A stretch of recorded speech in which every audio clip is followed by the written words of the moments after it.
নমস্কার। আজ আমি এসেছি আমার বাগান বাড়িতে আমাদের শিব মন্দিরে পুজো করতে এবং প্রার্থনা করতে। আজ শিব চতুর্দশী। এই শিব চতুর্দশীতে আমি আপনাদের আগেও এই টিপসটা দিয়েছিলাম, এই ক্রিয়াটা করতে বলেছিলাম। এটি একটি ক্রিয়া, যদি করেন তো আপনাদের পারিবারিক সমস্যার অনেক সমাধান হবে। যেই মনস্কামনা করবেন সেই মনস্কামনাটাই পূর্ণ হবে। আজকে চতুর্দশীতে রাত 12টা থেকে দুপুর 12টা পর্যন্ত বা সন্ধ্যে 6টা থেকে ভোর 6টা পর্যন্ত জল পর্যন্ত খাবেন না।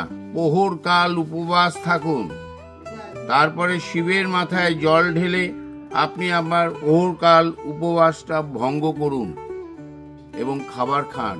প্রার্থনা অনেক দূর পর্যন্ত পৌঁছো, বিরাট বড় রেজাল্ট। ওম নমঃ শিবায়।